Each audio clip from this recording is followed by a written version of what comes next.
નમસ્કાર દર્શક મિત્રો, કોરોના હજુ આપણી વિદાય લઈને ગયો નથી. કોરોનાને દૂર હડસેલવા માટે રસીકરણ હવે આવી રહ્યું છે. આપણે જરાક થોડો હાશકારાનો શ્વાસ લેતા હતા કે શાંતિ થઈ, હવે આ કોરોના ગયો, હવે ધીરે ધીરે બધું પાછું નિયમિત થતું જશે. પણ ત્યાં બર્ડ ફ્લૂના ટકોરા આપણા બારણે વાગ્યા છે. ગુજરાતમાં બર્ડ ફ્લૂના પહેલા કેસ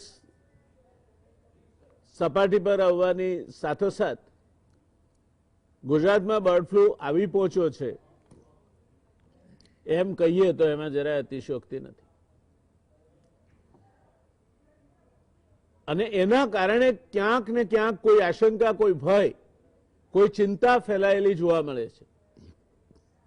આજની આ ચર્ચા દર્શક મિત્રો તમને બર્ડ ફ્લૂ એ શું છે એનાથી વાકેફ કરવા માટે, એનાથી ગભરાવાની કોઈ જરૂર નથી એ પ્રકારની તમારામાં આત્મવિશ્વાસ અને હિંમત પ્રસ્થાપિત કરવા માટે, અને એના વિશે આપણા નિષ્ણાતો પાસે પૂરતી જાણકારી છે અને એની દવા નથી એવું છે નહીં, એની કાળજી લેવા માટેની પૂરી તૈયારી આપણા નિષ્ણાતો કરી ચૂક્યા છે. ગુજરાતમાં આ પહેલીવાર બર્ડ ફ્લૂ આવ્યો નથી. અગાઉ પણ 2 વખત આપણી મહેમાનગીરી માણી ગયેલો આ રોગ હવે ફરી આવ્યો છે. તો એની આગતા સ્વાગતા કરવા માટેની પૂરી ક્ષમતા આરોગ્ય વિભાગના તંત્રમાં અને આપણા તબીબ મિત્રોમાં છે. અને એટલે એ ભય ન ઊભો થાય. કોવિડના પગલે પગલે વળી પાછું કંઈક વચ્ચે જીબીએસથી લોકો ગભરાઈને દોડવા માંડ્યા હતા.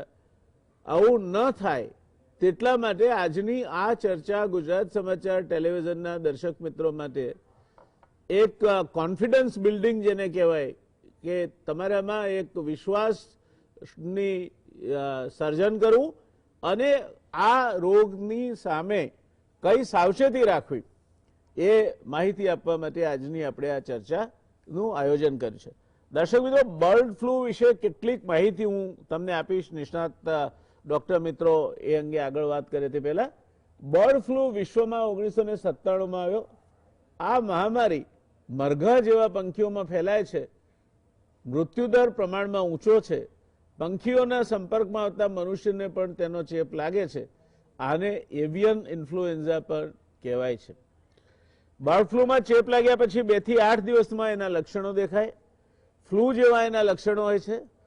અને તે આ કારણસર સ્વાઇન ફ્લૂ, વાયરલ, સામાન્ય ફ્લૂ, કોરોના કે બર્ડ ફ્લૂ એ બધામાંથી શું છે તે નક્કી કરવું એ પહેલી અગત્યની કવાયત તબીબ મિત્રોએ કરવાની હોય છે. કોરોનાના નવા વાયરસના સ્ટ્રેનથી દુનિયા ભયભીત બની છે, ઝડપથી ફેલાય છે એ આપણે જાણીએ છીએ. ત્યારે દુનિયા માટે આ એક નવી ખબર છે અને ખરાબ ખબર છે કે બર્ડ ફ્લૂનો ખતરો ફરી પાછો દુનિયા પર મંડરાઈ રહ્યો છે. જર્મની સહિત યુરોપીય દેશોમાં બર્ડ ફ્લૂની આશંકાએ હજારો પક્ષીઓને સામૂહિક રીતે મારી નાખવામાં આવ્યા છે.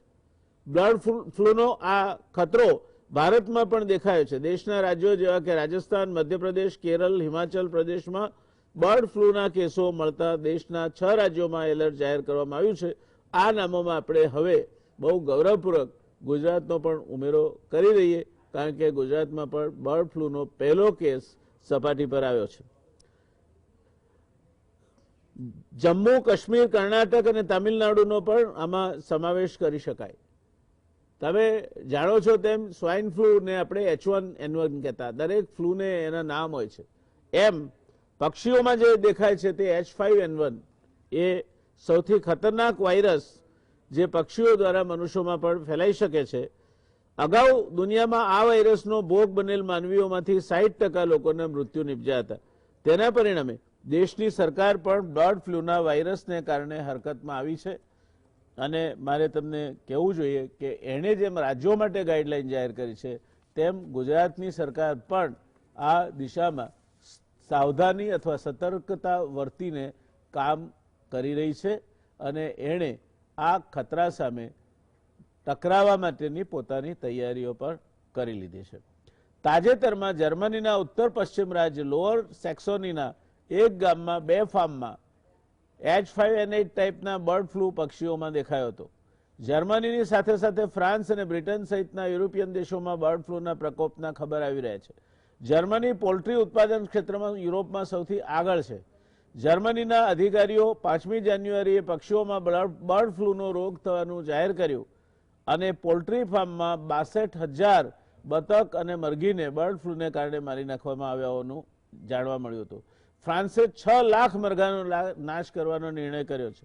ઉપરાંત Netherland, Belgium, Denmark, Sweden, Poland, Croatia, Ukraine સહિતના 10 જેટલા યુરોપિયન દેશોમાં બર્ડ ફ્લૂનો રોગચાળો એના વાવર જોવા મળી રહ્યા છે.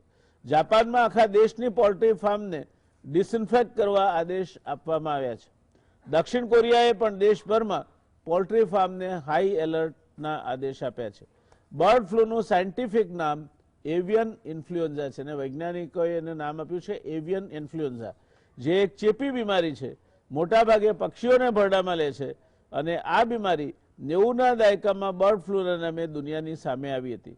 બર્ડ ફ્લૂમાં જુદા જુદા 5 જાતના વાયરસ પક્ષીઓમાં જોવા મળે છે, જેમાં H7N3, H7N7, H7H9, H9N2 અને H5N1 મુખ્ય છે. આ 5 વાયરસોમાં H5N1 સૌથી ખતરનાક વાયરસ છે, જે માનવીમાં પણ ફેલાઈ શકે છે. આ વાયરસ દર વર્ષે એનો સ્ટ્રેન બદલે છે, જે કોઈ પણ વાયરસની પ્રકૃતિ છે. એ બધા ઘટોત્કચના વાયરસો છે, એટલે પોતાનો જે આકાર વગેરે રૂપ સ્વરૂપ બદલતા રહે છે. તેની 2 પ્રોપર્ટી છે, જેમાં એન્ટીજેનિક શિફ્ટ અને એન્ટીજેનિક ડિફીટનો સમાવેશ થાય છે. બર્ડ ફ્લૂના ચેપવાળા પક્ષીઓના મળમૂત્રથી પણ આ બીમારી ફેલાઈ શકે છે, જે માનવી સુધી પહોંચી શકે છે અને મોતનું કારણ પણ બની શકે છે. મનુષ્યોમાં બર્ડ ફ્લૂનો પહેલો કેસ 1997માં બન્યો હતો. WHOના રિપોર્ટ મુજબ 10 ઓગસ્ટ 2012 સુધી બર્ડ ફ્લૂમાં ફેલાતા વાયરસ H5N1 થી દુનિયામાં 359 લોકોના મૃત્યુ નિપજ્યા છે. ત્યારબાદ આ વાયરસનો પ્રકોપ ઓછો થયો હતો. ફેબ્રુઆરી 2017 પછી H5N1 વાયરસથી કોઈપણ માનવીના મોત નિપજ્યા હોય તેવી ખબર નથી. દરમિયાનમાં પક્ષીઓમાં ફરી પાછા બર્ડ ફ્લૂના વાયરસે દેખા દેતા દુનિયાભરમાં ચિંતાનું મોજું ફેલાઈ ગયું છે. ભારતની વાત છે ત્યાં સુધી બર્ડ ફ્લૂને કારણે કેરાલામાં 1.85 લાખથી વધારે પક્ષીઓના મોત નિપજ્યા છે. દેશના 6 રાજ્યોમાં એલર્ટ જાહેર કરવામાં આવ્યું છે.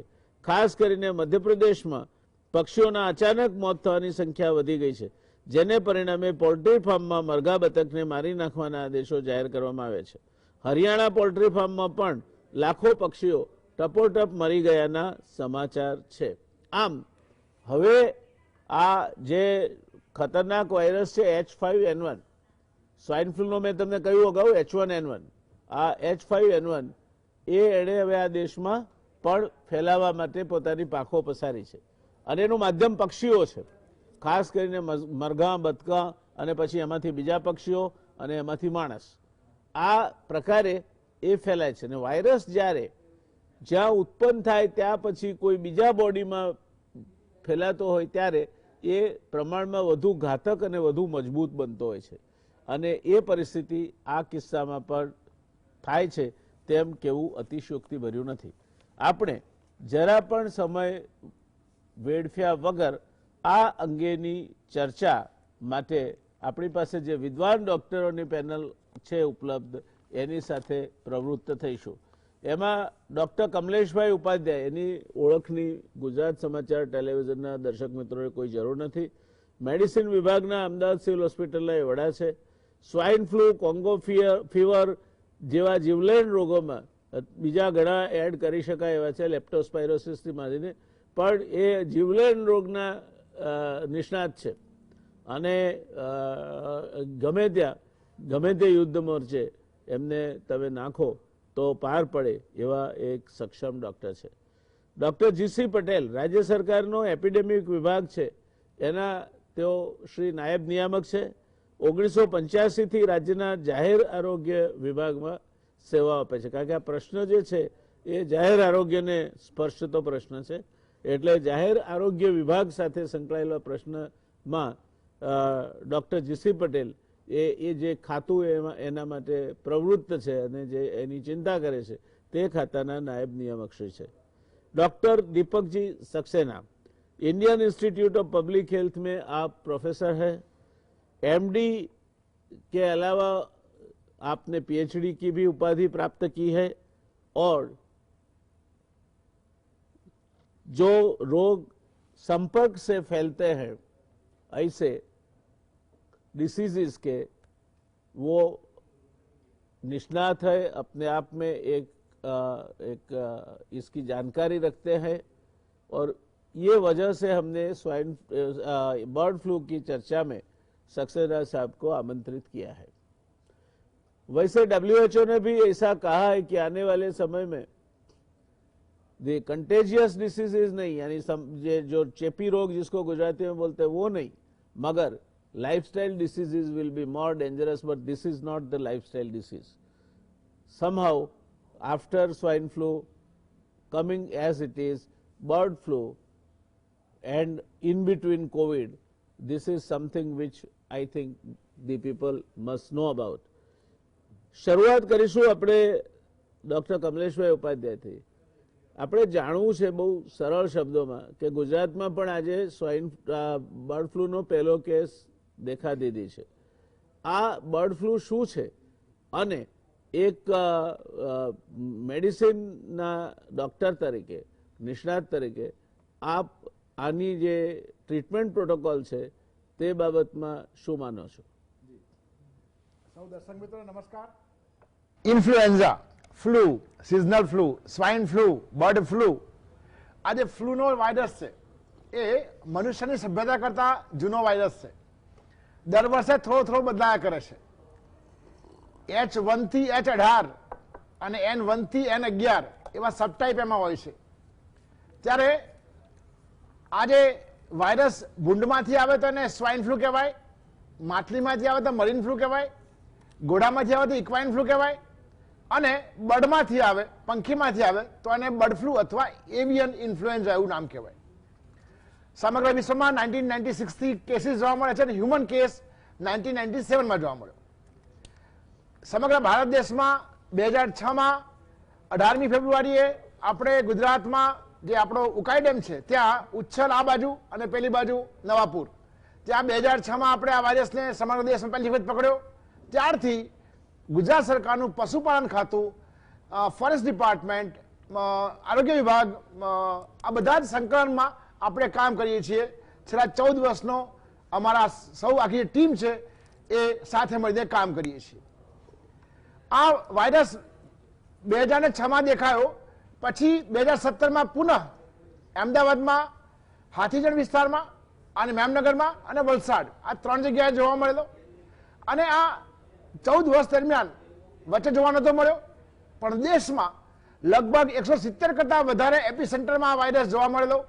अत्यार सुधीमां लगभग 1.5 करोड़ जेटला पंखीओनो कल्ड एटले के एने मारी नाखवामां आव्या छे आनी प्रक्रियाना एक गाइडलाइन प्रमाणे। परंतु अत्यार सुधीमां भारत में एक पण ह्यूमन केस थी मनुष्य में संक्रमित थयो नथी। त्यारे समग्र देश में जे पॉलिसी 2005 में जे पॉलिसी 2005 में जे इंटरनेशनल हेल्थ रेग्युलेशन आया ए प्रमाणे कोई पण राज्य में आउटब्रेक थाय तो राज्य सरकारनुं तंत्र अने भारत सरकारनी टीम आवे, बधा 15 दिवस साथे काम करे अने आउटब्रेक कंट्रोल करता होय छे।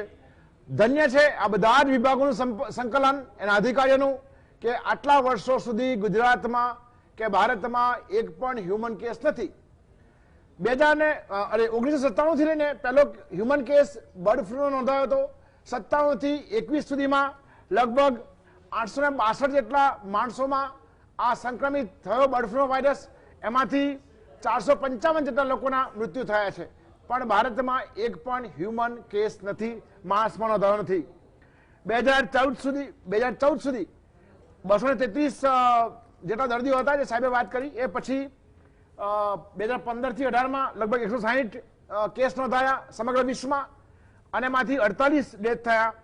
विश्व में एक केस नोंधायेलो लाओ रिपब्लिक में અને 2021 में पण आपने एक केस नेपाल में नोंधायो छे આમ ગયા વર્ષે પણ કેસ નોંધાયો છે અને હ્યુમન કેસ નોંધાયો છે, પણ ભારતમાં એક પણ હ્યુમન કેસ નથી.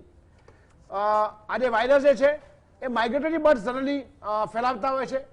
જ્યારથી વિમાનની શોધ થઈ, વિમાનમાં માણસ ઉડાઉડ કરવા માંડ્યો, એ પહેલા માઇગ્રેટરી બર્ડ્સ જે પંખીઓ જે છે, માઇગ્રેટરી એટલે કે વિદેશી પંખીઓ, આ વાયરસને ફેલાવતા હતા. અને વાયરસની સાથે મહત્વની વસ્તુ છે વાયરસનો રિસેપ્ટર બોડીમાં. આ વાયરસનો રિસેપ્ટર 2,3 આલ્ફા ગેલેક્ટોઝ રિસેપ્ટર મનુષ્યમાં સાહેબ ફેફસામાં હોય એટલે ન્યુમોનિયા કરે, ગળું પકડે. અને પક્ષીઓમાં આ વાયરસ 2,6 આલ્ફા ગેલેક્ટોઝ છે એ પંખીના જીઆઈટી એટલે કે આંતરડામાં અને અનનીના જઠરમાં હોય એટલે પંખીને ઝાડા ઉલટી થાય અને મનુષ્યને ન્યુમોનિયા થાય અને આ જ પ્રકારે ફેલાતો હોય છે. ત્યારે વિદેશી કોઈ પંખી આવ્યું. બીજી વાત, માઇગ્રેટરી બર્ડ જેટલા પણ હોય બધા પાણીના પંખી હોય, કારણ કે વિશ્વભરમાં ઉડાઉડ કરતા હોય, વચ્ચે દરિયો આવે તો એને રોકાવવું પડે. ગુજરાત આના પણ હાઈવે છે, ઇન્ટરનેશનલ માઇગ્રેટરી બર્ડ્સના નેશનલ ઇન્ટરનેશનલ હાઈવે છે. એક જે પંખીઓ રશિયા સાઇબિરિયાથી આવે છે, એક રૂટ એ છે, અને બીજો આફ્રિકાથી આવે છે. આ વિદેશી પંખીઓ કાયમ ઉત્તર દક્ષિણ ઉડે, કારણ કે પૂર્વ પશ્ચિમ ના દોડે, એનામાં પણ જીપીએસ સાઈડ ફિટ છે એટલે કાયમ ઉત્તર દક્ષિણ ઉડે. 17 મોટી સાઈડ ગુજરાતમાં છે જ્યાં વિદેશી પંખી આવતા હોય છે. આ કોઈ સાઇબિરિયાથી પંખી આવ્યું, એના ચરકમાં આ વાયરસ હોય. આપણે નર્સમાં ફરવા ગયા આવીએ, ફિયાન્સી સાથે હોય અને હાથમાં પાણીની છાલક મહિના ઉડાવીએ, એને મજા આવે, આપણને મજા આવે. પરંતુ જો એ વખતે ચરક પડ્યું હોય તો ચરક હાથમાં થઈ અને વ્યક્તિથી વ્યક્તિમાંથી ફેલાતી હોય છે. આ એની સંક્રમણની વર્ષોથી સદીઓથી આની પ્રક્રિયા રહી છે અને વાયરસ થોડો થોડો એક દેશમાંથી બીજા દેશમાં આમ જતો હોય છે. મહત્વની વાત એ છે માઇગ્રેટરી બર્ડ્સમાં આ પંખીના મૃત્યુ ઓછા જોવા મળે છે, લગભગ નહીવત જોવા મળે છે, કારણ કે લગભગ 4,000-5,000 કિલોમીટર ફ્લાય કરતા હોય એટલાનું શરીર પણ મજબૂત હોય છે. એની સામે જે પિંજરાના પંખી છે, આપણા પોલ્ટ્રી ફાર્મના જે પંખી છે, ઓર્ગેનાઇઝ પોલ્ટ્રીના જે પંખી છે, એ બેટરી ચિકન જેવા કહેવાય છે. એટલે કોઈ પણ પ્રાણી કે પંખી હોય, દે આર પ્રોગ્રામ્ડ એનિમલ્સ. અજવાળું હોય તો ખાવાનું, અંધારું હોય તો સુઈ જવાનું. આ પોલ્ટ્રી ફાર્મમાં રાત્રે દીવા ચાલુ રાખે, લાઇટ ચાલુ રાખે, એટલે પેલું ખાધા કરે. એટલા માટે સતત ખાધા કરે, વજન પણ એકદમ ઘટે, વજન પણ એકદમ વધવા માંડે અને એક વાર ઈંડા આપવાનું બંધ કરે એટલે પછી એને કટિંગમાં જતા હોય છે. આની એક નૈસર્ગિક પ્રક્રિયા પણ આપણને ખબર હોવી જોઈએ. કોઈ પણ વ્યક્તિનું, કોઈ પણ પ્રાણીનું, મનુષ્ય હોય કે પંખી, એનું વજન એકદમ વધે અથવા એકદમ ઘટે તો બંને ઇમ્યુનિટી માટે બહુ ઘાતક હોય છે. એના કારણે જે આ વિદેશી પંખી કરતા પોલ્ટ્રી ફાર્મના પંખીઓમાં આનો રોગ થવાની સંભાવના વધારે રહેતી હોય છે. અત્યારે પંખીઓમાં રોગ જોવા મળે છે, કાગડામાં જોવા મળ્યો છે, ડક્સમાં જોવા મળ્યો છે, જે આપણે ચિકન જે કહીએ એમાં પણ જોવા મળ્યો છે.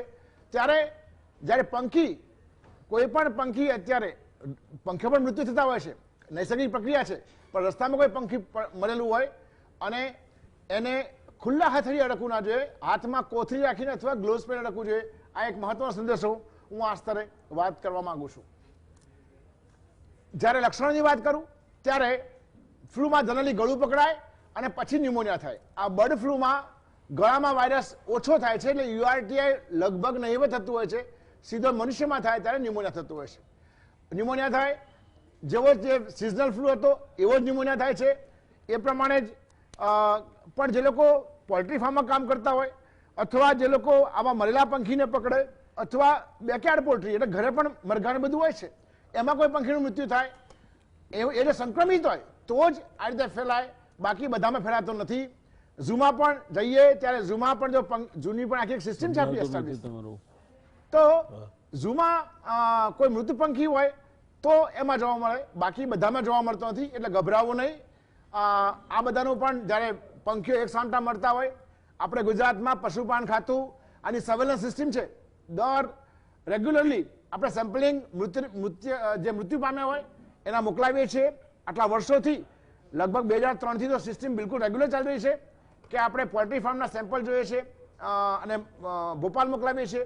કોઈ પંખીઓમાં મૃત્યુ થયેલા હોય તો આખું પંખી આપણે ત્યાં મોકલાવતા આવીએ છીએ.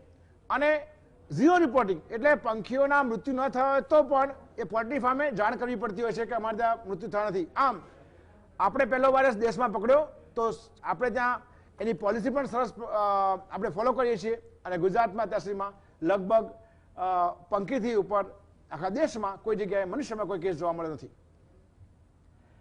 જ્યારે હા હરી આ વાત થઈ બર્ડ ફ્લુની વાત થઈ. હવે જે હ્યુમન કેસ નથી ત્યારે સ્કાય ગેઝિંગ અને ટોર્ટિકોલિસ એટલે કોઈ પંખીની ડોક મરડાઈ ગઈ હોય અને આકાશ તરફ જોતું હોય આ ટાઈપનું જો હોય તો આ બર્ડ ફ્લુનું લક્ષણ છે. એ કાગડા હોય કે ડક હોય કે આપણી આ મરઘી હોય. આ બીજી વાત ધ્યાન રાખવાની. જેટલા પણ પોલ્ટ્રી ફાર્મ હોય ત્યાં મોટાભાગે મરઘી જે ઈંડા આપે ફિમેલ હોય છે અને હેચાઈ જ્યાં હોય ત્યાં મેલ હોય છે. એટલે જ્યારે આવા આઉટબ્રેક થાય ત્યારે તંત્ર એક વખત સેમ્પલ મોકલાવે ભોપાલ, ત્યારે પોઝિટિવ આવે, H5H1ની જે વાત કરી પોઝિટિવ આવે તો દિલ્હીનો રિપોર્ટ જાય, ત્યાંથી આપણને જાહેરાત કરે અને પછી આપણને એપિડેમિક આપણે જાહેર કરતા હોઈએ છીએ. અત્યારે સમગ્ર દેશમાં 6 જગ્યાએ નોટિફાય રાજ્યોમાં થયો છે અને સમગ્ર તંત્ર એના પર ધ્યાન રાખી રહ્યું છે.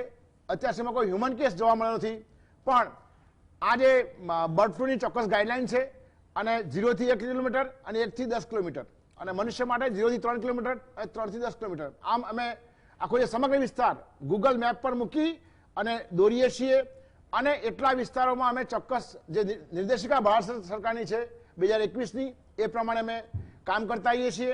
એટલે ચિંતા કરવાની કોઈ જરૂર નથી.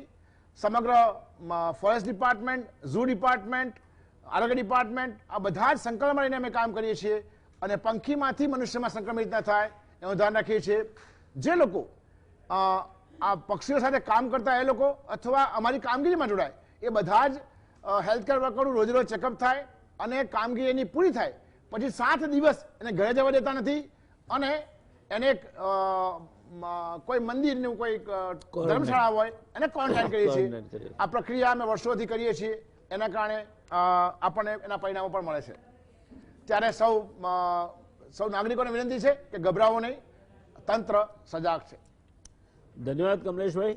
દર્શક મિત્રો, એક વાત તમે નોંધી હશે કે આ જે કંઈ આ રોગ છે એનું મૂળ પક્ષીમાં છે અને તેમાં પણ મરઘાથી માંડીને જે કેજ્ડ બર્ડ્સ છે જે પાંજરામાં ઉછરે છે એ આનું ફેલાવા માટે આ રોગના વધારે કારણભૂત હોય છે. હવે બીજી એક વાત કહી કે તમને મરેલું પક્ષી રસ્તામાં પડેલું જોવા મળે અને જો એની ડોક મરડાઈ ગઈ હોય ને આકાશ સામે જોતું હોય તો એ મોટા ભાગે આ બર્ડ ફ્લુથી મરેલું પક્ષી હશે. આવા પક્ષીને હાથથી અડવું નહીં. પ્લાસ્ટિક ગ્લોવ્સ પહેરી અને એને તમારે ક્યાંક દાટી દેવું અથવા તો જે એની નિકાલ કરવો હોય તે કરવો અને ત્યાર પછી પેલા ગ્લોવ્સનો પણ સારી રીતે ડિસ્પોઝ ઓફ કરી દેવા. આ કાળજી જો આપણે રાખીએ તો બર્ડ ફ્લુ આપણને કંઈ નુકસાન નહીં કરી શકે. અને આમ છતાંય આપણે એ વાત યાદ રાખવી જોઈએ કે લગભગ 350 કરતાં વધારે મૃત્યુ દુનિયામાં બર્ડ ફ્લુના કારણે થયા છે અને એ બર્ડ ફ્લુ હવે ગુજરાતમાં પણ પ્રવેશી ચૂક્યો છે. ત્યારે કાળજી જરૂર રાખવાની. નજર હટી, દુર્ઘટના ઘટી. એમાં તમે કાળજી નહીં રાખો તો તકલીફ થશે. કાળજી રાખો તો ચિંતાનું કોઈ જ કારણ નથી. આરોગ્ય વિભાગથી માંડીને પશુપાલન વિભાગથી માંડીને આરોગ્ય વિભાગમાં જ જે પ્રિવેન્ટિવ હેલ્થ માટે કામ કરે છે એ આખી મશીનરી જેને કહેવાય તે આ રોગ કેમ ન પ્રસરે અને ઘાતક કેમ ન બને તેના માટે કાર્યરત છે. એટલે પૂરતી વ્યવસ્થા પણ છે, પોતા નિષ્ણાતો પણ છે અને એના માટે ટેમીફ્લુ જેવી દવા જોઈએ તેની પણ કોઈ તંગી નથી. એટલે આ રીતે જોઈએ તો આપણે ગભરાવાની જરૂર નથી. પણ બીજી રીતે એ જો આપણા થકી ફેલાય તો એ બીજામાં પણ જાય, ત્રીજામાં પણ જાય, એ ન થાય માટે આપણે તો આપણી SMS વાળી ફોર્મ્યુલા છે તે ચાલુ રાખવી. સેનિટેશન, માસ્ક અને હેન્ડવોશ આ આપણે ચાલુ રાખવાની અને એ પહેરતા આપણે આખો આ 2021નું વર્ષ વિતાવવાનું છે. એટલે 2 ગજ કી દૂરીને યાદ રાખી લો, 2 કલાકે હાથ ધોવાને યાદ રાખી લો અને માસ્ક પહેરવાને યાદ રાખી લો. આ 3 કરવાના. ચોથું એક ઉમેરો કે બને ત્યાં સુધી એર કન્ડિશન ઓફિસ હોય કે ઘર હોય તો એમાં બારી બારણા ખુલ્લા રાખીને બેસો. બંધિયાર વાતાવરણમાં રહેવાનું ટાળો. તો મને લાગે છે ત્યાં સુધી તમને કોઈ વાંધો નહીં આવે. દર્શક મિત્રો, ચર્ચા એક તબક્કે પહોંચી છે. એ ચર્ચાના નિષ્કર્ષ પરથી આપણે એ વાત સુધી તો પહોંચ્યા છીએ કે આ રોગની ઘાતકતા ખૂબ છે, પણ હજુ સુધી આપણા ત્યાં એના કારણે કોઈ હતાહત થયું હોય એવું કશું બન્યું નથી. એટલે તાત્કાલિક જો આપણે ડાક્ટરી સારવાર લઈએ અથવા તો ડાક્ટરો કહે એ પ્રમાણે કામ કરીએ તો આ રોગથી ગભરાવાની કોઈ જરૂર નથી. તેટલી વાત તમારા મગજમાં જાય તે મારા માટે જરૂરી હતું. રોકાઈશું આપણે એક નાનકડા કમર્શિયલ બ્રેક માટે, અને બ્રેક પછી ફરી એકવાર આ આપણી રસપ્રદ ચર્ચા આગળ વધારીશું. રોકાઈએ એક નાનકડા કમર્શિયલ બ્રેક માટે. નમસ્કાર દર્શક મિત્રો, બ્રેક બાદ પુનઃ આ ચર્ચામાં તમારું સ્વાગત છે. ડૉક્ટર કમલેશભાઈએ જે વાત કહી એના પરથી તમને લાગ્યું હશે કે આ રોગ ઘાતક છે, પણ એ ઘાતક બને એ પહેલાં એને ઘણી બધી સાવચેતી રાખીએ તો ઘાતક બનતો રોકી શકાય છે.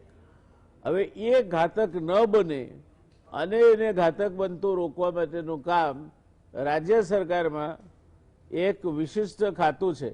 એ ખાતું એ એપિડેમિક વિભાગ છે, એ રોકવાનું કામ કરે છે, પબ્લિક હેલ્થ સાથે જોડાયેલું છે. અને એ આ બધી કામગીરી જે કમલેશભાઈએ કહી એ ડિસીઝ વિશેની વાત કરી.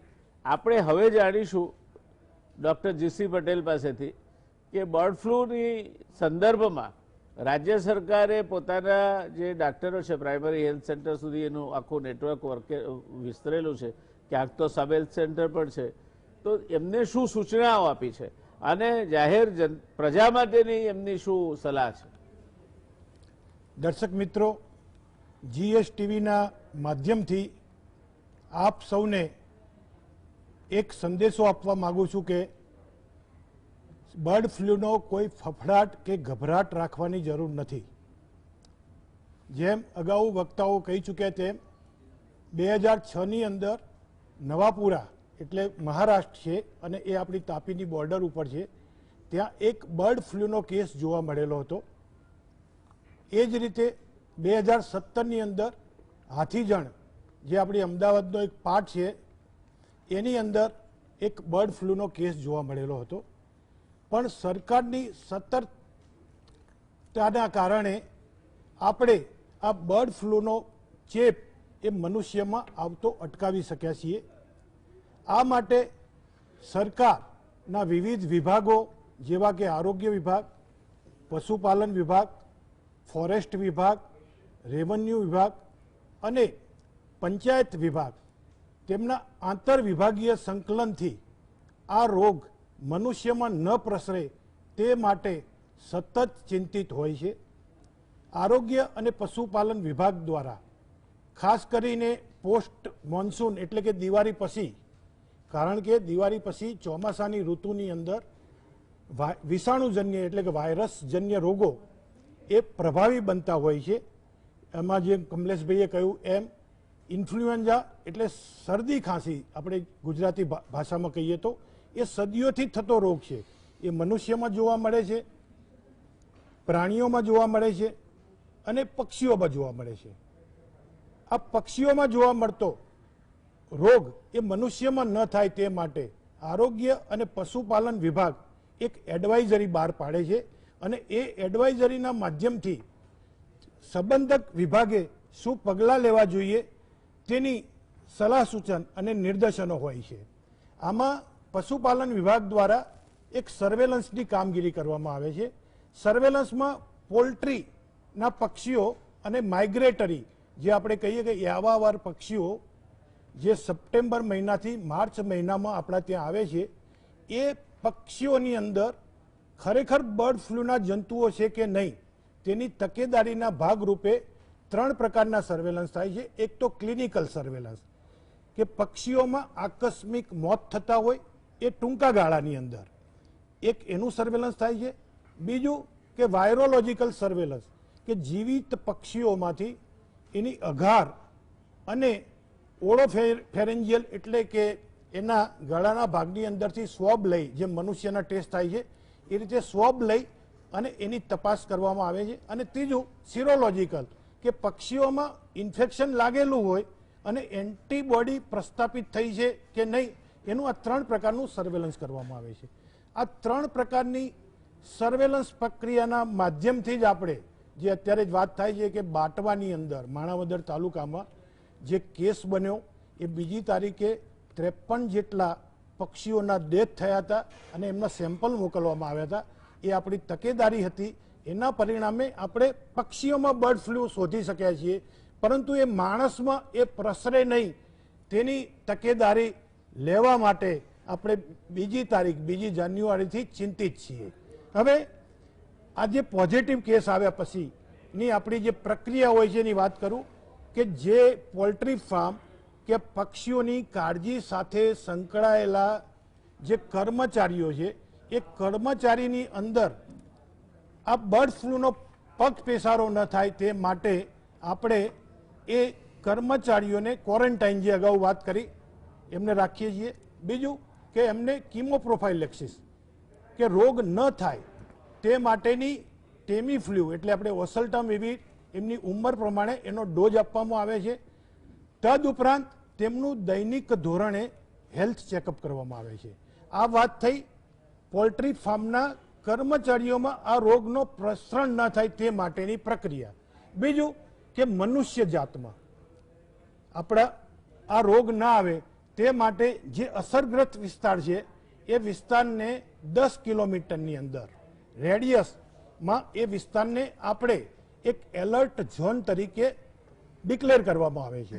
એમાં 0 થી 3 કિલોમીટરનો જે વિસ્તાર છે જે નજીકનો એ વિસ્તારને ઇન્ફેક્ટિવ ઝોન એટલે કે ચેપી વિસ્તાર તરીકે આપણે એને ડિક્લેર કરીએ છીએ અને 3 થી 10 કિલોમીટરનો જે બીજો છે એ સર્વેલન્સ વિસ્તાર તરીકે સરકાર દ્વારા એને ડિક્લેર કરવામાં આવે છે. હવે 0 થી 3 કિલોમીટરનો જે સતર્ક ઝોન છે તેમાં દૈનિક ધોરણે મનુષ્યની અંદર આ રોગના ચિહ્નો, જેમ કહ્યું મેં કે શરદી ખાંસી જેવા આના આ રોગના ચિહ્નો હોય છે, એટલે એવા રોગો એવા ચેપી હોય એવા લોકોને આપણે શોધીએ છીએ.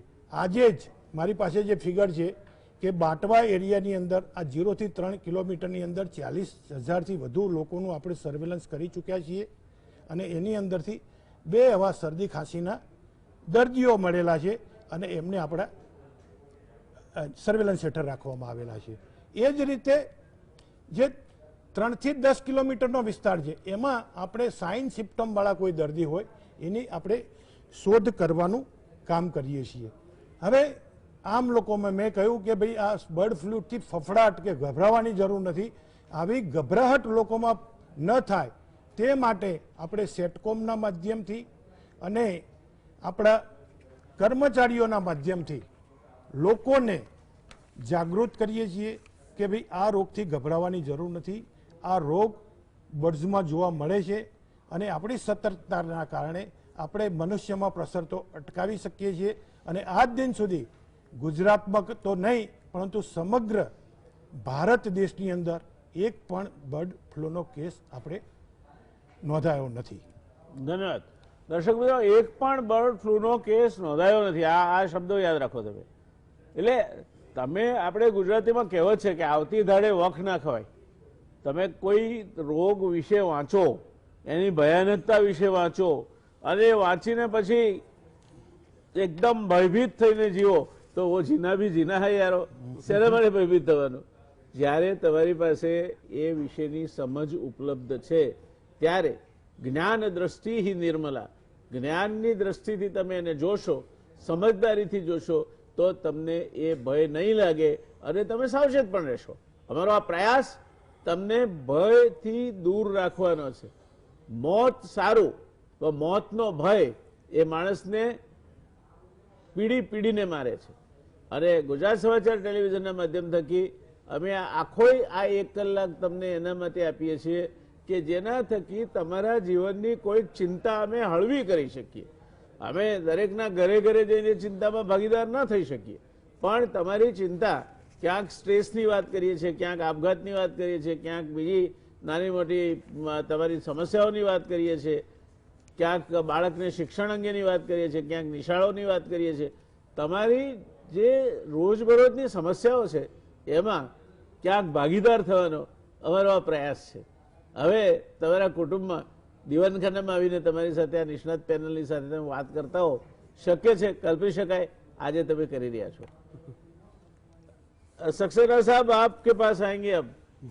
जो भी बातें हुई कमलेश जी ने भी बताया, इसके बाद पटेल साहब ने भी बताया कि इसमें कोई घबराने की बात नहीं है, उतनी ज्यादा संख्या में कोई केसेस भी नहीं होते.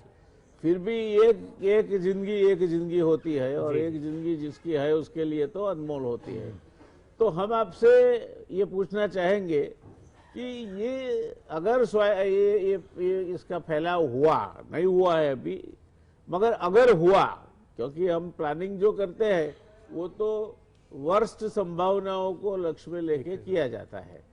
तो अगर कुछ हुआ तो इसको प्रोफिलेक्टिक जिसको बोलते हैं, रोकने वाली कोई दवाई की, जिसकी वजह से जैसे हमने लेप्टोस्पाइरोसिस का बहुत बड़ा उपद्रव हुआ था तो डॉक्सीसाइक्लिन से उसको प्रोफिलेक्टिक देकर काबू में लिया और आज वो काफी मात्रा में काबू में है. एलिफेंट फूड के किस्से में भी इस तरह के प्रोफिलेक्टिक दवाएं काम में आती है. स्वाइन फ्लू आया था, उसके लिए भी टेमीफ्लू जो थी वो एक प्रोफिलेक्टिक मेडिसिन थी. उपाध्याय साहब ने बोला कि ये एक तरह का फ्लू ही है, तो इसके लिए अवरोधक दवाएं कौन सी है जिससे किसी को अगर थोड़ी भी तकलीफ हो तो उसको एक आश्वस्त हो कि नहीं, इसको रोकने के लिए भी दवाई है. धन्यवाद सर. मैं 30 सेकंड लूंगा दवा के बारे में बताने के पहले. जो सर ने बताया था कि ये जो वायरस है या जिसके बारे में बर्ड फ्लू के बारे में हम सारा डिस्कशन कर रहे हैं, बेसिकली उसकी 3 प्रजातियां होती हैं, ए, बी और सी. हम जिसके बारे में इस वक्त बात करने की कोशिश कर रहे हैं वो ए प्रजाति का होता है और उसकी बॉडी के ऊपर 2 प्रोटीन होते हैं, एच और एन. ये बताना इसलिए जरूरी है क्योंकि इसकी दवा के बारे में बताना बड़ा आसान हो जाएगा. ये जो एच जिसको हीमएग्लूटिनिन बोलते हैं और जो एन न्यूरामिनिडेज जिसको बोलते हैं, वो एक्चुअली हमारे सेल्स के ऊपर चिपकते हैं और वो वायरस के जेनेटिक मटेरियल को अंदर डालते हैं. तो यदि किसी तरीके से हम इसका रोकना, इसका चिपकना हमारे सेल से और उसके जेनेटिक मटेरियल को अंदर डालने की प्रक्रिया को यदि रोक दे तो शायद हम बड़े आसानी से इसके प्रसार को रोक सकते हैं. एक दवा है जो काफी बार हम सब ने सुनी होगी, जिसे टेक्निकली मेडिकल लैंग्वेज में सर काफी यूज करते हैं, प्रिस्क्राइब भी करते होंगे, ओसेल्टामावीर बोलते हैं, जिसे सीधी साधी भाषा में हम लोग टेमी फ्लू या टेमीवीर बोलते हैं. तो ये 2 तरीके से दी जा सकती है. एक तो कीमो प्रोफाइलेक्सिस के तौर पे, यदि मैं ऐसा मान के चलता हूं कि बर्ड फ्लू आने वाला है, तो सर ने जैसे बताया, पटेल सर ने जैसे बताया कि कुछ ग्रुप्स ऐसे हैं जो हाई रिस्क है, तो हम हाई रिस्क ग्रुप को आइडेंटिफाई कर सकते हैं जो सरकारी तंत्र कर रहा है और उन्हें कीमो प्रोफाइलेक्सिस के तौर पे ओसेल्टामावीर दी जा सकती है. इसके डोज वेट के हिसाब से हैं और ये पर दिन 75 मिलीग्राम से लेके कुछ मिलीग्राम एंड 7 दिन तक दी जा सकती है. पर खुदा ना खास्ता मान लीजिए ये किसी मनुष्य को होती है और वो डिजीज के तौर पे आती है, तो यही दवा बीडी डोज में दी जा सकती है और ओसेल्टामावीर दी जा सकती है. अनफॉर्चुनेटली चाइना, कंबोडिया और इजिप्ट के अंदर काफी सारे ऐसे लेंसेट के पेपर्स हैं जो बताते हैं कि ओसेल्टामावीर के अगेंस्ट में रेजिस्टेंस आ गया है. अब यदि ओसेल्टामावीर के अगेंस्ट में रेजिस्टेंस आ गया है तो दूसरी ड्रग ऑलरेडी आइडेंटिफाई हो चुकी है और उसका नाम है जानामावीर. तो जब हम बात करते हैं दवाओं के बारे में तो बहुत टेस्टेड ट्राइड दवाएं अवेलेबल हैं. एक और चीज बताना चाहता हूं, 2020 में जनवरी में एफडीए ने इसका वैक्सीन अप्रूव कर दिया था. तो एक बात जो हम कोविड के लिए काफी परेशान थे कि मान लीजिए इसका पैंडेमिक होता है तो वैक्सीन कब आएगा, क्या होगा, काफी सारी रिसर्च हुई, 8 महीने से 10 महीने लग गए. इसके बारे में एक चीज बड़ी आश्वस्त है और वो ये कि एफडीए ने इसका वैक्सीन ऑलरेडी अप्रूव करके रखा है. ज्यादा इंपॉर्टेंट ये है कि उस पैनिक मोड में ना आया जाए, है ना. Prevention is always much better than treatment. पर ये जरूरी है जानना कि इस वक्त हम बिना डरे, बिना परेशान हुए, हाँ कागजी रखना जरूरी है, जैसे व्यास सर अक्सर बोलते हैं एसएमएस, वो तो मानना ही है. और पटेल सर जैसे बोलते हैं कि कुछ सर्वेलेंस करना है, तो इंपॉर्टेंट ये है कि ना सिर्फ ह्यूमंस में पर एनिमल्स या बर्ड्स के अंदर भी थोड़ी सी कागजी रखिए। आसपास यदि इस तरह की बर्ड्स की डेथ हुई है तो प्लीज प्लीज प्लीज सरकारी तंत्र को बताइए, वो सबसे इंपॉर्टेंट है। शायद आप वो विसल ब्लोअर हो सकते हैं जिससे पैंडेमिक रुक सकता है। ये मेरा निवेदन है। ધન્યવાદ. દર્શક મિત્રો, એક વાત આમાં સમજવા જેવી છે કે એમાં આ જે તમારા બોડીના જે સેલ છે, આપણા શરીરનું, આપણું શરીર નાના નાના કોષોનું બનેલું છે. એ કોષ ઉપર આ બેસી જાય છે અને એના ઉપર ગોળો થઈ જાય. એ ગોળો થઈને પછી વાયરસ અંદર નાખે તમારામાં અને એટલે આપણને આ રોગ લાગુ પડે. આ ન થાય એ માટે પહેલા ઓઝલ્ટામિવિર, એટલે જેને આપણે ટેમીફ્લુ કહીએ છીએ, દવા એ રોગ પ્રતિરોધક તરીકે વપરાતી હતી. હવે એના ઉપર કંઈક રેઝિસ્ટન્સ ડેવલપ થાય તો થાય છે. ઘણી બધી દવામાં એવું થાય કે એ દવા પછી એ જીવાણુઓ પણ એ દવા આરોગે ને પછી એનાથી એકદમ તાગડા થઈ જાય એટલે ના માને એ દવાને. તો એના માટેની બીજી દવા પણ ઉપલબ્ધ છે. એટલે આ પરિસ્થિતિમાં હું નથી માનતો કે આ દેશમાં સ્વાઇન ફ્લૂ ગયો, તમારો કોવિડ પણ આપણે પ્રમાણમાં દુનિયાની સરખામણીમાં thanks to our corona warriors આપણે એને સારી રીતે પસાર કરી શક્યા. આની ચિંતા કરીને દુબળા પડવાની જરૂર નથી એવું મને સ્પષ્ટ દેખાય છે. છતાં આપણે જઈએ કમલેશભાઈ પાસે, શું કહેવું છે એમને? જી, સાહેબે બધી વાત કરી, થોડીક બે ત્રણ વાતો એમાં જોડવી છે. એક તો આ પોલ્ટ્રી ફાર્મ જે છે એ મોટા ભાગે ભારતમાં લગભગ બધા રાજ્યોમાં અને સાઉથ ઇસ્ટ એશિયા એટલે દક્ષિણ પૂર્વના જે દેશો છે ત્યાં વધારે છે. સમગ્ર વિશ્વમાં પણ એગનો ડિમાન્ડની સામે સપ્લાયથી માંડીને ચિકનનો સપ્લાય, આ બધું પણ આપણે ત્યાં પોલ્ટ્રી ફાર્મ ઘણા બધા છે. એક એને ઉદ્યોગ તરીકે આપણે જોઈએ છીએ, આ પહેલી વાત. બીજી વાત, જે ટેમીફ્લુ રેઝિસ્ટન્સ માણસોમાં જોવા મળ્યો નથી ભારતમાં, બીજે બધા વિશ્વમાં છે. ભારતમાં ટેમીફ્લુ, ઓસેલ્ટામાવિરનો રેઝિસ્ટન્સ ફ્લૂમાં જોવા મળ્યો છે. બીજી વાત. ત્રીજી વાત, H5N1 વેક્સિન અત્યારે વિશ્વમાં અવેલેબલ છે. અત્યારે ભારતમાં કેસ જ નથી, એટલે વેક્સિનની વાત અત્યારે મેં એટલા માટે કાઢી નથી કે અત્યારે ચર્ચાની જરૂર નથી. આમાં પણ H5N1 સિવાય H7N9 અને બીજા પણ પ્રકારો હોય છે. એ પ્રકારે વાયરસ જો પકડાય તેની વેક્સિન જરૂર હોય તો આપણે કરશું. અત્યારે તો કેસ જ નથી, એટલે એના કોન્ટેક્ટમાં વાળા માણસોને માત્ર અમે આઇસોલેટ કરીએ, દવા આપીએ અને ત્યાં કંટ્રોલ કરી નાખશું.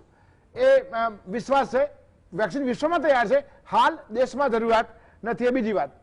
જાનામાવિર નામની દવા છે. જાનામાવિર અને ઓસેલ્ટામાવિર બંને એક જ હસ્તે કામ કરે છે. એ સિવાય ત્રીજી પણ એક ઇન્જેક્ટેબલ પેરીવિર છે આપણી પાસે.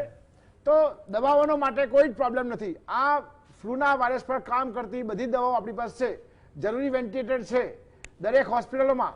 જે સ્વાઇન ફ્લૂ તો આપણે પીએચસી સુધીના પણ સ્ટાફ આનાથી બધા અવગત છે, એટલે સારવારની વ્યવસ્થા માટે કોઈ જ તકલીફ નથી. મહત્વની વાત હવે કરવી છે કે આ પોલ્ટ્રી ફાર્મનો રોગ છે, એટલે એક વાર આઉટબ્રેક ડિક્લેર થાય, જે કોઈ એપિસેન્ટરમાં થાય ત્યાંથી અમારા હ્યુમન માટે 0 થી 3 કિલોમીટર અને 3 થી 10 કિલોમીટર, અને પશુપાલન વિભાગ માટે 0 થી 1 કિલોમીટર અને 1 થી 10 કિલોમીટર, એવા 2 ઝોન પાડીએ છીએ. તો જે 1 કિલોમીટર વિસ્તારમાં બધા પંખીને મારતા હોય છે, એમાં જેટલી પણ પોલ્ટ્રી ફાર્મ આવે એને પંખીઓને મારતા હોય છે, સામે કમ્પેન્સેશન પણ આપતા હોય છે. પણ લોકો શું કરે કે ખબર પડે કે પંખીઓમાં છે એટલે પોલ્ટ્રી ફાર્મમાંથી પંખી લઈને બીજા વેચવા માટે ભાગી જાય છે. આ બહુ ઘાતક વસ્તુ છે. પંખીઓ એક પોલ્ટ્રી ફાર્મમાંથી બીજા વિસ્તારમાં જાય તો એ પંખીઓ ઓલરેડી જો ઇન્ફેક્ટેડ, હું ઇન્ફેક્ટેડ ઝોનની વાત કરું છું, એટલે તમને સૌ નાગરિકોને વિનંતી કરું છું કે કોઈ આવા પંખીઓનું હેરફેર કરતા હોય તો પોલીસ વિભાગને જાણ કરવી જોઈએ. આવા અધરાતે મધરાતે કોઈ આવા ભાગતા હોય લોકો, જે વિસ્તારમાં પંખીઓના મૃત્યુના કારણે આ નોટિફાય કરેલો હોય એવા વિસ્તારની વાત કરું છું. સૌ નાગરિકોને વિનંતી કરું છું. તો આ એક વાત આપણે ધ્યાન રાખવી જોઈએ. બીજું સાહેબ, 17 થી 22 ફેબ્રુઆરી 2020, આજથી લગભગ 1 વર્ષ પહેલા ગાંધીનગરમાં એક COP13, CMS COP13 આપણા પ્રિન્સિપલ કન્ઝર્વેટર શર્મા સાહેબ કહે છે, બહુ જ ભગીરથ કામ કરી. સમગ્ર ફોરેસ્ટ ડિપાર્ટમેન્ટે, યુનાઇટેડ નેશન્સનો એન્વાયરમેન્ટ વિભાગ, પર્યાવરણ વિભાગની એક મોટી વિશ્વના લગભગ કદાચ 80 થી 90 દેશના લોકો આવેલા અને એક મોટી કોન્ફરન્સ હતી. અને માનનીય પ્રધાનમંત્રીશ્રી એનું ઉદઘાટન ઓનલાઈન કર્યું હતું. અને આપણી મિનિસ્ટ્રીના બધા જ મંત્રીશ્રીઓ પણ વારાફરતી, મુખ્યમંત્રી સહિત ત્યાં બધા ગયેલા. તો આજે આવતા 3 વર્ષ માટે માઇગ્રેટરી સ્પીસીસ, માઇગ્રેટરી એટલે વિદેશી જે ઉડાઉડ કરે છે વિશ્વમાં, એ લોકોને કોઈ બાઉન્ડ્રી નથી. તો આવા વિદેશી જે પંખીઓ ઉડાઉડ કરતા હોય છે, પંખી હોય, કોઈ પ્રાણીઓ હોય કે જળચર, ઇવન દરિયામાં પણ 4000-5000 કિલોમીટર તરતી માછલીઓ હોય છે. આ માઇગ્રેટરી સ્પીસીસ માટેનું આવતા 3 વર્ષ માટે વિશ્વમાં યુનાઇટેડ નેશન્સમાં યજમાન ભારત છે. આપણા સૌ માટે એક ગર્વની પણ વાત છે. અને આપણું ફોરેસ્ટ ડિપાર્ટમેન્ટ બહુ જ મહેનત કરી હતી. તો આવતા આ બધું સંલગ્ન બર્ડ ફ્લૂનું આવવું અને એક એના અવસર તરીકે આપણે અવસર ઉત્સવમાં ફેરવીને પણ વધારે કામ કરશું અને લોકોમાં જાગૃતતા થાય એના માટે આપણે પૂરતા પ્રયત્ન કરશું. એક મનુષ્યમાં લક્ષણો કેસ નથી છતાં પણ લક્ષણો માત્ર ફરજી કહી રાખું છું.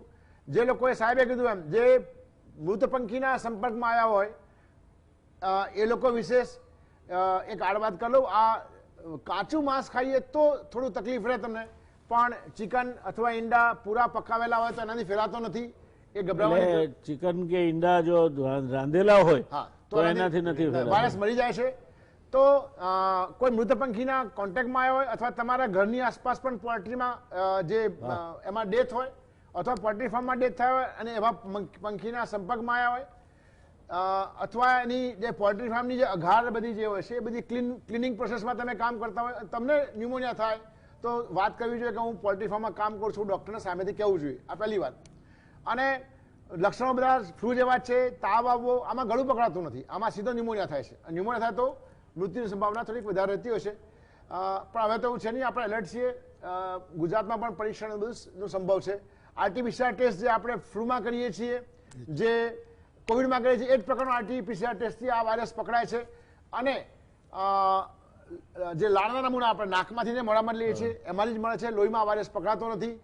એટલે તાવ આવવો, ખાંસી થવી, શ્વાસ ચડવો, ઉધરસ સાથે ગળફા આવવા, ક્યારેક બહુ જવલે ગળફામાં લોહી પણ જોવા મળતું હોય છે પણ બહુ જોવા મળતું નથી.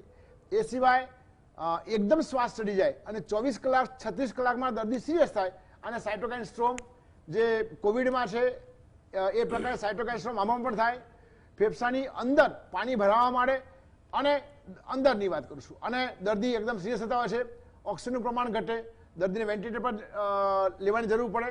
અને ફેફસા સિવાય અન્ય અંગો જે લીવર પર, હૃદય પર, કિડની પર કે મગજ ઉપર સોજો આવે તો એને કહેવાય મલ્ટી ઓર્ગન ડિસફંક્શન્સ.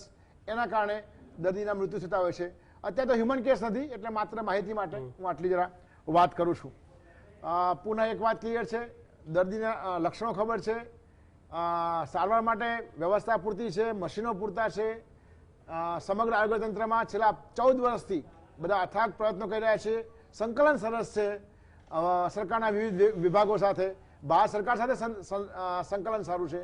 એટલે અત્યારે આ જેટલા પણ આઉટબ્રેક દેશમાં જોવા મળે છે એમાંથી પણ બહાર આવી જશું એવું મને ચોક્કસ લાગી રહ્યું છે. Thank you. દર્શક મિત્રો, 2 વસ્તુ આમાંથી આપણે શીખ્યા. એક તો અત્યારે કંઈ જરૂર નથી પણ જરૂર પડે તો એની રસી બની શકે છે. એટલે કોવિડની જેમ રસી શોધતા આટલો બધો સમય લાગ્યો અને એ ચિંતા કરવાની જરૂર, પણ રસીની જરૂર પડે એવું અત્યારે દેખાતું નથી. બીજું, એટલા વ્યાપક પ્રમાણમાં ક્યાંય બર્ડ ફ્લૂ ફેલાઈ નથી ગયો એટલે બહુ ચિંતા કરશો નહીં. ત્રીજું, તમે ચિકન અથવા ઈંડા રાંધીને ખાઓ તો એમાં આ કોઈ રોગ થવાના અથવા રોગ ફેલાવાની કોઈ શક્યતા નથી.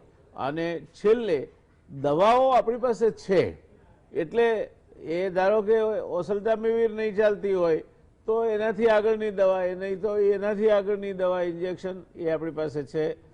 આપણે આ પ્રકારના ન્યુમોનિયા જેને કહેવાય એટલે બેઝિકલી ફેફસામાં પેચ થાય એને ટ્રીટ કરવા માટે સૌથી ખરાબ જો કોઈ વસ્તુ હોય તો એ કોવિડ છે. કોવિડનો પેચ એ ડિફિકલ્ટ છે. સાયટોકાઇન સ્ટોર્મ પણ કોવિડના કિસ્સામાં વધારે સિવિયર આપે છે. તો આપણા ડાક્ટરો આ બધાથી એક્સપોઝ છે તો એમના માટે ટેસ્ટ મેચ રમ્યા પછી મને લાગે છે કે આ ફ્રેન્ડલી મેચ રમવા જેવી વાત છે. આપણે ગંભીરતાથી લઈએ એને, હું એની ગંભીરતા હળવી કરવા નથી માંગતો, પણ તમારા મનમાં કોઈ પણ જાતનો ભય હોય તો કાઢી નાખજો. ચેતતા ચોક્કસ રહેવાનું, સાવચેતી એ જરૂરી છે, પણ ક્યાંય કોઈ પ્રકારનો ડર રાખીને ભય માથે લઈને જીવવાની જરૂર નથી. ગુજરાત સરકારના આ ખાતાના ડોક્ટરો અને ગુજરાતમાં જે બીજા ખાનગી ડોક્ટરો છે તે પણ એ બધામાંથી મોટા ભાગના આ પ્રકારના રોગો સાથે સંકળાયેલા ડોક્ટરો સાથે મારે એક યા બીજા સમયે પરિચયમાં આવવાનું થયું છે અને I can વાઉચ safe for them કે તમને કોઈ મુશ્કેલી નહીં પડવાની, તમારો જીવ જોખમમાં નથી એટલું હળવાશથી જીવજો, આ રોગના લક્ષણો નહીં છુપાવતા. એક કમલેશભાઈ કઈ વાત યાદ રાખજો કે ન્યુમોનિયા થાય અને ન્યુમોનિયાનો પેચ ફેફસામાં જાય તો એ ગંભીર સ્વરૂપ ધારણ કરે છે, ફેફસામાં ના જાય ત્યાં સુધી એને ટ્રીટમેન્ટ આપવી બહુ સરળ છે. એટલે આપણે પછી એટલી કાળજી તો આપણે રાખવી પડે, પગમાં કાંટો વાગે તો જોડા પહેરાય, દુનિયાને ધરતીને ચામડેથી મળવા ન જવાય.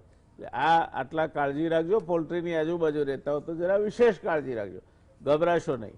તમારું પબ્લિક હેલ્થ ડિપાર્ટમેન્ટ ગુજરાત સરકારનું જે ડૉક્ટર જે.સી. પટેલ સાહેબ એના ડેપ્યુટી ડાયરેક્ટર છે અને Indian institute of public health, I must સે કે અંડર ધી એબલ લીડરશીપ, આપણે માલોકર સાહેબ તો ઘણીવાર આપણી ચર્ચાઓમાં આવ્યા છે.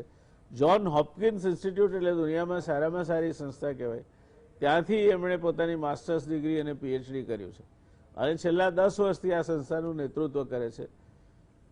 ભારતમાં સારામાં સારી પબ્લિક હેલ્થ ઇન્સ્ટિટ્યૂટ કહેવાય તે પ્રકારની આ સંસ્થા છે. એટલે આપણી પાસે બધું જ છે અને છતાંય આપણે પછી ભય પામીને થરથરવું હોય તો પછી કંઈ નહીં, અને નહીં થરથરવું હોય તો ભય કે આગે જીત થાય, ડર કે આગે જીત થાય. ડરશો નહીં, સાવચેતી ચોક્કસ રાખો, પણ કોઈ ભય રાખવાની જરૂર નથી. તમારે આમાં કંઈ ડૉક્ટર પટેલ સાહેબ કંઈ આમાં ઉમેરવું હોય કોઈ વાત તો 2 મિનિટમાં આપ કહી શકો છો. सक्सेना जी उसके बाद 2 मिनट हम आपको भी देंगे. સર, આપે જે કહ્યું એ મુજબ લોકોએ ગભરાવાની જરૂર નથી. આ રોગ આવો જ સિઝનલ ફ્લૂ પણ રોગ હતો, એના જેવા જ લક્ષણો છે. એ સિઝનલ ફ્લૂના ઘણા કેસીસને આપણે રાજ્ય સરકારના આરોગ્ય વિભાગે નિયંત્રણમાં લઈ શક્યું છે. તો આ તો છૂટક પૂટક કેસ થશે અને એની અંદર આપણે ચોક્કસપણે આ રોગને કદાચ થાય, થયો નથી, થવાનો પણ નથી, તો આપણે પહોંચી વળીએ એટલા સક્ષમ છીએ, એટલું હું કહેવા માંગુ છું. धन्यवाद. सक्सेना जी आप कुछ ऐड करना चाहेगा तो? Thank you sir. मैं बस एक चीज आपके माध्यम से बोलना चाहूंगा, चूंकि पटेल सर भी हैं, कमलेश सर भी हैं. सर, ग्लोबली एक मूवमेंट चला है जिसको हम लोग बोलते हैं वन हेल्थ. हम काफी बार ऐसी कोशिश करते हैं कि ह्यूमन हेल्थ अलग से देखें, एनवायरमेंटल हेल्थ अलग से देखें और एनिमल हेल्थ अलग से देखें, या हम तभी साथ आते हैं जब आउटब्रेक्स होते हैं. तो क्यों ना एक गुजरात सरकार ऐसी जुम्बिश करे कि जिसके अंदर शायद हम पूरे भारत के लिए और साउथ ईस्ट एशिया के लिए एक रोल मॉडल बने, जहां पे हम डाटा शेयरिंग से लेके जॉइंट प्लानिंग, जॉइंट मीटिंग, और हम तो बहुत वल्नरेबल हैं. हमारे यहाँ CCHF होता है, हमारे यहाँ लेप्टोस्पायरोसिस होता है, हमारे यहाँ बर्ड फ्लू होता है, हमारे यहाँ स्वाइन फ्लू होता है, और उसी अच्छी तरीके से हम लड़ाई भी करते हैं. तो क्यों ना मैं आपके माध्यम से ये रिक्वेस्ट करूं कि एक मोमेंट शुरू करें, एक कन्वर्जन शुरू करें और हम एक ग्लोबल लीडर बने वन हेल्थ के लिए. Thank you. आपका ये सजेशन बहुत अच्छा है. जहां तक मुझे ख्याल है, पशुपालन विभाग, फॉरेस्ट डिपार्टमेंट और आरोग्य विभाग, तीनों विभाग ये मुद्दे पे एक दूसरे के साथ संकलन में रह के काम करते हैं. एंथ्रेक्स का भी जब भी कोई प्रॉब्लम होता है तो पशुपालन विभाग के साथ मिलकर आरोग्य विभाग काम करता है. मैं आपकी बात से पूर्णतः सहमत हूँ, संकलन में रहना चाहिए, मगर मैं कहना चाहूँगा कि जहाँ तक गुजरात का सवाल है वो संकलन एक निश्चित रूप से एस्टैब्लिश किया गया है और एक दूसरे के साथ बिना संकलन इस तरह के जो रोग है जो पक्षियों के माध्यम से फैलते हैं, जो टिक के माध्यम से फैलते हैं, जैसे आपने बड़ा सही उदाहरण दिया, बड़ी घातक रोग है CCHF, तो जो टिक के माध्यम से फैलता है, या तो एंथ्रेक्स जिसके पोर सालों के बाद भी एक्टिव हो सकते हैं. ये सब चीज़ों में जो पशुपालन विभाग है उसके साथ भी संकलन उतना ही जरूरी है, और विभाग जो है पब्लिक हेल्थ से जुड़े आपके इंस्टीट्यूट जैसे विभाग है उसके साथ भी संकलन जरूरी है. सर, आप भी थे न सर, CCHF था तब आप वनरेबल हेल्थ मिनिस्टर थे सर. नहीं है वो तो एक्सीडेंटल है. કોંગો मैं વાયરસ तो बहुत मीटिंग है. पढ़ता रहता हूँ ये सब चीजें. દર્શક મિત્રો, ટૂંકમાં આજે આપણે આને સમાપન તરફ લઈ જઈએ છીએ. બર્ડ ફ્લૂ એ ચોક્કસપણે ઘાતક છે. 60% ફેટાલિટી વાળો રોગ છે. એની સાથે કોઈ બેદરકારી ના રખાય.